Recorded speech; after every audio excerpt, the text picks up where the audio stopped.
एक धर्मेंद्र प्रधान को बदल देने से पूरी सिस्टम व्यवस्था बदल जाएगी। आरएसएस जब से सत्ता और सरकार में आई, पूरी शिक्षण प्रणाली व्यवस्था को ध्वस्त करने का काम किया। कॉन्ट्रैक्ट बेस पर नौकरी हो रहा है।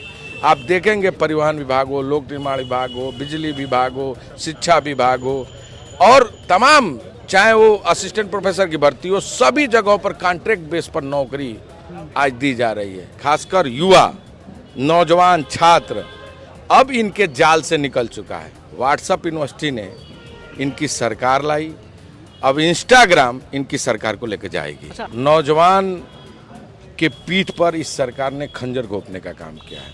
अगर आप देखेंगे तो 1,26,000 पद शिक्षक भर्ती में खाली है और 8 वर्षों से शिक्षक भर्ती नहीं हो पाई है।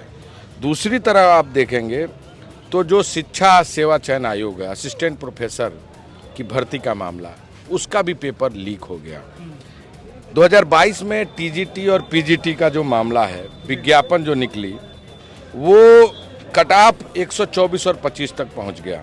शिक्षा चयन आयोग में टीजीटी इंग्लिश में परीक्षा कराया गया, जबकि उसकी तैयारी नौजवानों के अंदर पूरी तरह नहीं हो पाई थी। एसएसजी सीजीएल की भर्ती हो, लेखपाल भर्ती हो, यूपीएससी की भर्ती हो, समीक्षा अधिकारी की भर्ती हो, पीसीएस की परीक्षा हो, उत्तर प्रदेश चयन आयोग की परीक्षा हो, असिस्टेंट प्रोफेसर की परीक्षा हो, सब कुछ भ्रष्टाचार के बेट चढ़ गया। नमस्कार, मैं गौरव कुमार पांडे और इस वक्त यूपी तक की टीम मौजूद है प्रयागराज में और ये इलाहाबाद यूनिवर्सिटी का जो है क्षेत्र है, जहां पर आप देख सकते हैं कि पूर्व कांग्रेस यूपी अध्यक्ष अजय कुमार लल्लू जी जो है यहाँ पर हैं और लगातार मेहनत भी कर रहे हैं। हमने देखा किस प्रकार से जो है वीडियो में बाकायदा आप छात्रों से मिल रहे हैं, भोंपू भी बजा रहे थे, कल शाम को सबको बुला रहे थे, इनवाइट कर रहे थे। क्या कुछ जो है आज संदेश जाने वाला है? देखिए, आदरणीय राहुल गांधी जी कोटा में, देहरादून में लगातार छात्रों से संवाद कर रहे हैं और पूरे देश का नौजवान आज पेपर लीक और बेरोजगारी को लेकर परेशान है, हताश है, निराश है। खासकर उत्तर प्रदेश में नौजवान के पीठ पर इस सरकार ने खंजर घोंपने का काम किया है। अगर आप देखेंगे तो 1,26,000 पद शिक्षक भर्ती में खाली है और 8 वर्षों से शिक्षक भर्ती नहीं हो पाई है। दूसरी तरफ आप देखेंगे तो जो शिक्षा सेवा चयन आयोग है, असिस्टेंट प्रोफेसर की भर्ती का मामला, उसका भी पेपर लीक हो गया। 2022 में टीजीटी और पीजीटी का जो मामला है, विज्ञापन जो निकली, वो कट ऑफ 124 और 25 तक पहुंच गया। शिक्षा चयन आयोग में टीजीटी इंग्लिश में परीक्षा कराया गया, जबकि उसकी तैयारी नौजवानों के अंदर पूरी तरह नहीं हो पाई थी। और जहां तक पीईटी की अहिर्ता परीक्षा जो प्रयोग किया गया, प्रीलिमिनरी परीक्षा, वो मेरिट की तरह किया जा रहा है। लोअर पीसीएस में 38.8 गुना जो क्वालिफाई किया गया है, वो पूर्व में लेखपाल 45.8 गुना और जूनियर असिस्टेंट के 60 गुना छात्रों की मुख्य परीक्षाओं में शामिल किया गया है। लगभग 15 दिन में मुख्य परीक्षा की तिथि और 23 जो अगस्त को ही प्रस्तावित है। जहां तक अगर आप देखेंगे, चाहे वो सिपाही भर्ती हो, एसएसजी सीजीएल की भर्ती हो, लेखपाल भर्ती हो, यूपीएससी की भर्ती हो, समीक्षा अधिकारी की भर्ती हो, पीसीएस की परीक्षा हो, उत्तर प्रदेश चयन आयोग की परीक्षा हो, असिस्टेंट प्रोफेसर की परीक्षा हो, सब कुछ भ्रष्टाचार के बेट चढ़ गया। नौजवान हताशा और निराशा में है। आपने देखा पिछले दिनों जब नौजवानों ने जंतर मंतर पर आंदोलन किया, बुलेट गन चले, बैलेट गन चले, छात्र घायल हुए, आंख में गोली लगी, छर्रे हुए।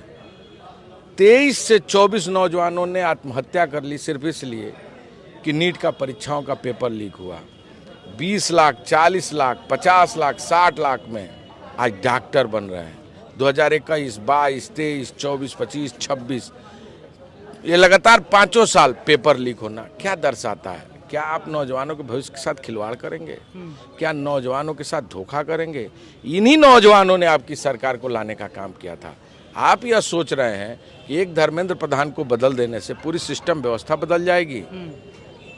आरएसएस जब से सत्ता और सरकार में आई, पूरी शिक्षण प्रणाली व्यवस्था को ध्वस्त करने का काम किया। कॉन्ट्रैक्ट बेस पर नौकरी हो रहा है। आप देखेंगे परिवहन विभाग हो, लोक निर्माण विभाग हो, बिजली विभाग हो, शिक्षा विभाग हो और तमाम, चाहे वो असिस्टेंट प्रोफेसर की भर्ती हो, सभी जगहों पर कॉन्ट्रैक्ट बेस पर नौकरी आज दी जा रही है। क्या हालत बना रखा है नौजवान। गरीब माँ बाप अपने बेटे बच्चों को, किसान परिवार का, मजदूर परिवार का चाहता है कि हमारा बेटा पढ़ लिख कर अपनी पीढ़ियों को बदले, नौकरी को प्राप्त करे। लेकिन जहां इस प्रदेश में, उत्तर प्रदेश में, केवल धर्म की राजनीति पर आपने पूरे नौजवानों के साथ धोखा, छलने और ठगने का काम किया है। लगभग 2 साल में, मात्र 2 साल में 98,000 से अधिक प्राइमरी स्कूल और उच्च विद्यालय को आपने बंद करने का काम किया है। नौजवान कहाँ जाएगा? जो आप एकदम प्राइमरी बेस शिक्षा है, जो बच्चे पढ़ लिख कर अच्छी भविष्य को बना सकते थे, उनकी परिकल्पना थी गरीब माँ बाप के बेटे की, अगर वो प्राइवेट स्कूल में जाएंगे तो 16 से 17,000 रुपया साल देना पड़ेगा। अगर 5 बच्चा हो 17,000 रुपये लगे तो 65,000 रुपये से अधिक उनके परिवार में साल में देना पड़ेगा। अगर मनरेगा की भी मजदूरी जोड़ेंगे तो उतना नहीं आ पाएगा। तो कमाई नहीं तो बच्चा कहाँ से पढ़ पाएगा?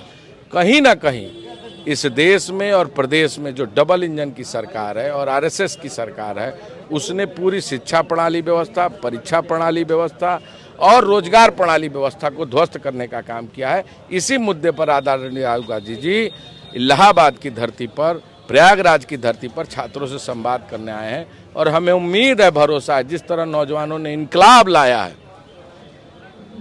परीक्षा व्यवस्था भी बदलेगी, शिक्षा व्यवस्था में भी सुधार होगा और कहीं ना कहीं इस सरकार को घुटने पर आना पड़ेगा। तो क्या लगता है अगले साल जो है चुनाव भी है, क्या युवाओं का मुद्दा जो कि हर बार कहीं ना कहीं चुनाव में ज्यादा जो है वो देखने को नहीं मिलता है, ज्यादा प्रभाव नहीं कर पाता, क्या इस बार प्रभाव करेगा? देखिए, आपको याद होगा आदरणीय राहुल गांधी जी सड़क से लेकर सदन तक इस मुद्दे को उठा रहे हैं और प्रधानमंत्री आवास को भी घेरा था। पूरी सरकार बैकफुट पर आ गई थी, मंत्री को इस्तीफा देना पड़ा था। नौजवानों ने जब अंगड़ाई ली, तंगड़ाई ली। जहां तक आज का सवाल है, आज जेनजी, खासकर युवा, नौजवान छात्र अब इनके जाल से निकल चुका है। व्हाट्सएप यूनिवर्सिटी ने इनकी सरकार लाई, अब इंस्टाग्राम इनकी सरकार को लेकर जाएगी। अच्छा अजय जी, जिस प्रकार से आपने अभी लिस्ट बकायदा बताई मुझे तमाम भर्तियों को लेकर, इससे पीड़ित युवा यहाँ पर कई सालों से जो है एक तरह से ग्रसित है, देख रहे थे। क्या आप इन दिनों में बकायदा उन युवाओं से जाके मिले, इन भर्तियों के युवाओं से जाके मिले? देखिए, ये शिक्षक भर्ती का आंदोलन कर रहे हैं, यूपीएससी की तैयारी कर रहे हैं। ये 69,000 शिक्षक भर्ती के नौजवान हैं जिनके आरक्षण का घोटाला हुआ है। ये लोअर पीसीएस का परीक्षा दिए। ये सब छात्र ही तो हैं जो बरसों से मेहनत करके अपने माँ बाप की गाड़ी कमाई के पैसे को लगातार खर्च कर रहे हैं। एक गरीब माँ बाप के बेटे का सपना क्या होता है कि हमारा बेटा अधिकारी बने, सरकारी नौकरी प्राप्त करे, उसके जीवन में सुधार आए। पान बेचने वाले का लड़का, ठेला चलाने वाले का लड़का, मजदूरी करने वाले का लड़का, किसानी करने वाले का लड़का आज किस हालात में है और खासकर जिस तरह आरक्षण पर भी चोट है, कहीं ना कहीं ये सरकार पूरी शिक्षा प्रणाली व्यवस्था को ध्वस्त कर दी है। मैं समझता हूँ कि आज का नौजवान इनकलाब और इतिहास लिखने जा रहा है और उसी इतिहास को लिखने के लिए आदरणीय राहुल गांधी जी छात्रों से संवाद करने आ रहे हैं। अच्छा, उनके कार्यक्रम से पहले कई सारे बैनर पोस्टर भी जो है प्रयागराज में हमने देखा लगे थे चौराहों पर, जिसमें झारखंड को लेकर जो है सवाल उठाया गया था कि कब आओगे राहुल गांधी, तुम्हें झारखंड बुला रहा है, इस तरह से बैनर पोस्टर जो है लगाए गए थे। इस पर क्या कहेंगे? देखिए, झारखंड को 2 टूक आदरणीय राहुल गांधी जी ने स्पष्ट शब्दों में कहा है कि हम नौजवानों के साथ हैं और उन्होंने बातचीत भी की जो आंदोलनकारी नेता हैं। तमाम हमारे यूथ कांग्रेस एनएसयूआई के जो अध्यक्ष हैं वो लोग भी वहां पहुंचे थे और उनसे संवाद स्थापित किए। मैं समझता हूं झारखंड इसी देश का हिस्सा है और वहां के नौजवानों की भी आवाज़ राहुल गांधी उतार रहे हैं। फर्क नहीं पड़ता सरकार है कि नहीं है, शिक्षा प्रणाली और रोजगार प्रणाली की व्यवस्था को बदलने के लिए राहुल गांधी निकले हैं और हम सब नौजवान उनके साथ खड़े हैं। निश्चित तौर से लाठी खाएंगे, जेल जाएंगे, कुर्बानी दे देंगे, लेकिन इस मिशन को सफल बनाने के लिए हर संभव प्रयास करेंगे। तो साफ तौर पे आप सुन सकते हैं कि अजय जी जो है वो कह रहे हैं कि तमाम जो है मुद्दे, उन मुद्दों को लेकर युवाओं से बाकायदा वो मिले, युवाओं के साथ बैठे और आज जो है वो युवा यहाँ पर उनके साथ मौजूद हैं और कहना है कि आज जो हुंकार भरी जाएगी इलाहाबाद में, प्रयागराज में, वो कहीं ना कहीं ज़बरदस्त असर आपको रंग देखने को मिलेगा। बाकी तमाम जानकारी, लेटेस्ट अपडेट्स के लिए आप जुड़े रहिए यूपी तक के साथ। धन्यवाद।